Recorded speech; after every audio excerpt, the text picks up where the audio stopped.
The landscape for journalism today reflects a troubling reality. As a global organization dedicated to women and non-binary journalists' safety, the IWMF has seen these problems up close. Rifts within democratic societies, propelled by opinion media and misinformation, are fueling dangerous hostility towards journalists. In the U.S., journalists face legislative hurdles, newsroom raids, and hostilities surrounding our elections. In Mexico, cartel collusion with the government persists. Iran has intensified its persecution of journalists, predominantly women. And in the Middle East, we have seen the deadliest conflict for journalists in modern history. As these tensions escalate worldwide, journalists continue to report from increasingly dangerous environments, often without essential safety preparation.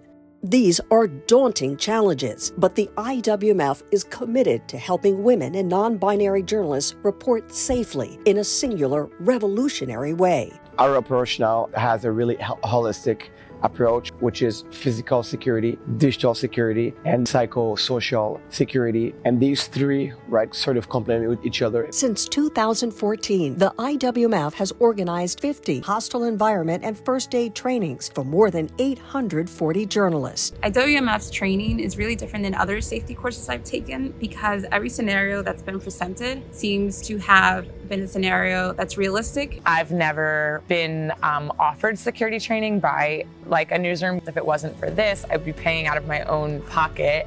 I see things differently, I think about things differently, and that's what the HEFAT training really adds to the whole equation. Our trainers are an inclusive, diverse cohort of experts cultivated through our Next Generation Safety Trainers program. Being able to teach journalists to think about safety through the lens of their own identity as well as the identities of their colleagues can make for a much richer risk analysis. HEFAT training is scarce among journalists. Newsroom staff often lack access, while freelancers must pay roughly $3,000 for one training. But not only are our HEFAT courses at no cost, they are in-country and identity-specific. Women and non-binary journalists are also often alone in the field, so being able to bring them in the space not only helps them prepare for their own safety, it also creates a community. IWMF-trained journalists participate in both classroom-based learning and real-life scenarios to simulate situations from the field. We support women and non-binary journalists reporting on the stories we need to hear. Join us at IWMF.org.